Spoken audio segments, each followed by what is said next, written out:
Hello, my friends. We're back for another reading from this book about Robin Hood. Robin Hood and His Merry Outlaws, retold from the old ballads by J. Walker McSpadden and Charles Wilson. And if you remember from when we were reading the previous chapter, this book was originally published in April 1932. Now we're going to read Chapter 6, How Robin Hood Met Will Scarlet.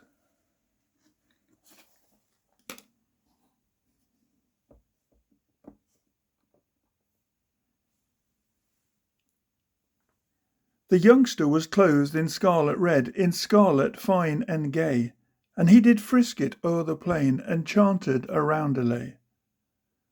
One fine morning, soon after the proud sheriff had been brought to grief, Robin Hood and Little John went strolling down a path through the wood.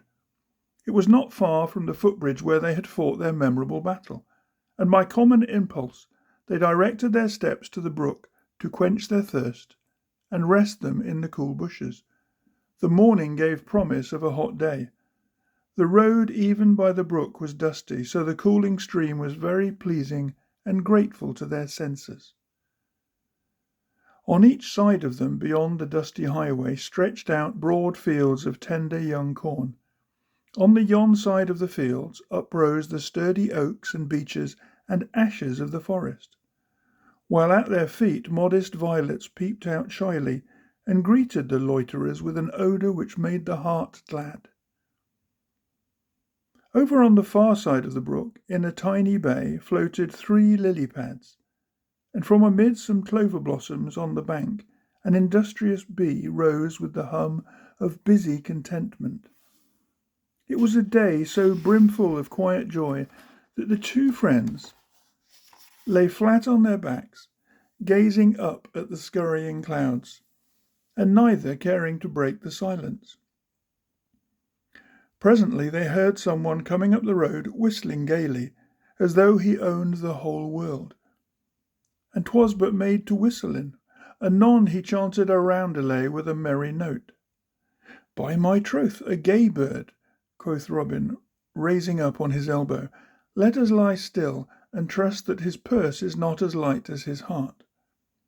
So they lay still, and in a minute more came a smart stranger dressed in scarlet and silk, and wearing a jaunty hat with curling cock feather in it.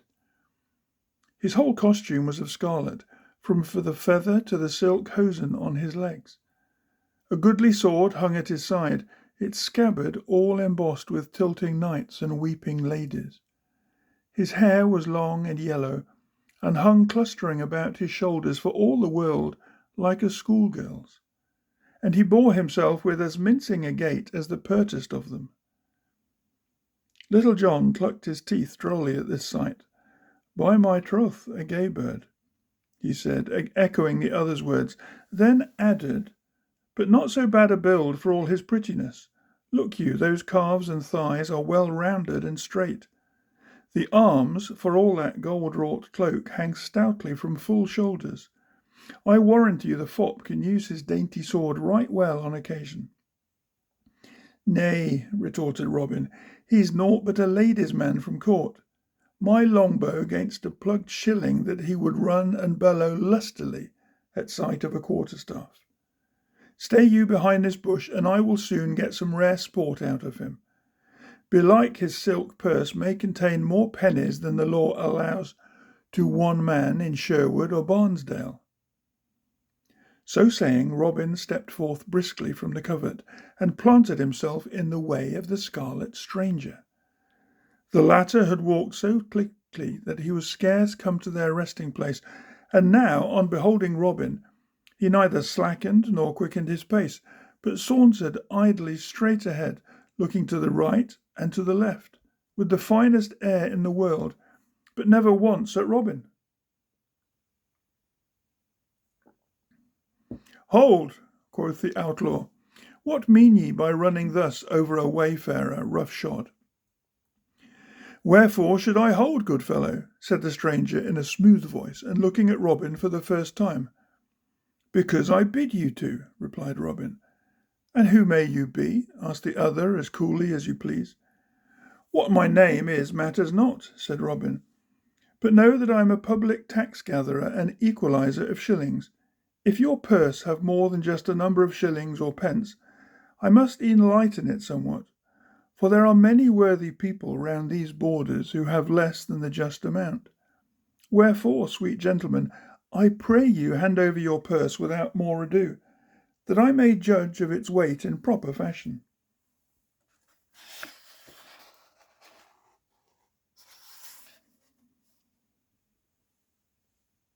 The other smiled as sweetly as though a lady were paying him a compliment. You are a droll fellow, he said calmly. Your speech amuses me mightily. Pray continue, if you have not done, for I am in no hurry this morning. I have said all with my tongue that is needful, retorted Robin, beginning to go red under the collar.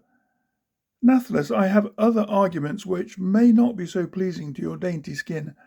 Prithee, stand and deliver. I promise to deal fairly with the purse. Alack a day, said the stranger with a little shrug of his shoulders. I am deeply sorrowful that I cannot show my purse to every rough lout that asks to see it. But I really could not, as I have further need of it myself, and every farthing it contains. Wherefore, pray stand aside. Nay, that will I not, and 'twill go the harder with you if you do not yield at once. Good fellow, said the other gently, have I not heard all your speech with patience? Now, that is all I promised to do. My conscience is salved, and I must go on my way. To roll-a-rolly-loo, he carolled, making as though to depart. Hold, I say, quoth Robin hotly, for he knew how Little John must be chuckling at all of this from behind the bushes. Hold, I say, else I shall have to bloody those fair locks of yours. And he swung his quarterstaff threateningly. Alas, moaned the stranger, shaking his head, the pity of it all. Now I shall have to run this fellow through with my sword, and I had hoped to be a peaceable man henceforth. And sighing deeply, he drew his shining blade and stood on guard. Put by your weapon, said Robin. It is too pretty a piece of steel to get cracked with a common oak cudgel, and that is what would happen on the first pass I made at you. Get you a stick like mine out of yon undergrowth, and we will fight fairly, man to man. The stranger thought a moment with his usual slowness, and eyed Robin from head to foot. Then he unbuckled his scabbard, laid it and the sword aside, and walked deliberately over to the oak thicket. Choosing from among the shoots and saplings, he found a stout little tree to his liking, when he laid hold of it without stopping to cut it, and gave a tug. Up it came, root and all, as though it were a stalk of corn, and the stranger walked back, trimming it as quietly as though pulling up trees were the easiest thing in the world. Little John, from his hiding-place, saw the feat and could hardly restrain a long whistle. By Our Lady, he muttered to himself, I would not be in Master Robin's boots. Whatever Robin thought upon seeing the stranger's strength, he uttered not a word and budged not an inch. He only put his oak staff at parry as the other took his stand. There was a threefold surprise that day by the brookside. The stranger and Robin and Little John in the bushes all found a combat that upset all reckoning. The stranger, for all his easy strength and cool nerve, found an antagonist who met his blows with the skill of a woodman. Robin found the stranger as hard to hit as though fenced in by an oak hedge, while Little John rolled over and over in silent joy.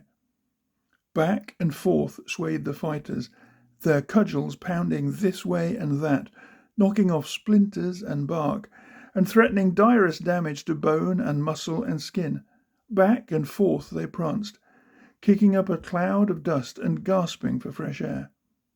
From a little way off you would have vowed that these two men were trying to put out a fire, so thickly hung the cloud of battle over them.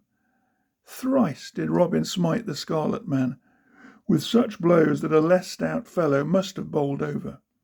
Only twice did the Scarlet man smite Robin, but the second blow was like to finish him. The first had been delivered over the knuckles, and though it was a glancing stroke, it well nigh broke Robin's fingers, so that he could not easily raise his staff again. And while he was dancing about in pain and muttering a dust-covered oath, the other's staff came swinging through the cloud at one side, zip, and struck him under the arm. Down went Robin as though he were a ninepin, flat down into the dust of the road. But despite the pain, he was bounding up again like an India rubber man to renew the attack when Little John interfered. "Hold," said he, bursting out of the bushes and seizing the stranger's weapons. "Hold, I say." "Nay," retorted the stranger quietly, "I was not offering to smite him while he was down. But if there be a whole nest of you hatching here by the waterside, pluck out the other chicks, and I'll make shift to fight them all." "Not for all the deer in Sherwood," cried Robin. "You are a good fellow and a gentleman. I'll fight no more with you, for verily I feel sore in wrist and body, nor shall any of mine molest you henceforth." Sooth to say, Robin did not look in good fighting trim. His clothes were coated with dirt. One of his hosen had slipped halfway down from his knee. The sleeve of his jerkin was split, and his face was streaked with sweat and dirt. Little John eyed him drolly. "How now, good master," quoth he, "the sport you were to kick up has left you in sorry plight. Let me dust your coat for you." "Marry, it has been dusted enough already," replied Robin, "and I now believe the scripture saying that all men are but dust, for it has sifted me through and lined my gullet an inch deep. By your leave." And he went to the brookside and drank deep, and laved his face and hands. All this while the stranger had been eyeing Robin attentively and listening to his voice as though striving to recall it. "If I mistake not," he said slowly at last, "you are that famous outlaw, Robin Hood of Barnesdale." "You say right," replied Robin, "but my fame has been tumbling sadly about in the dust today."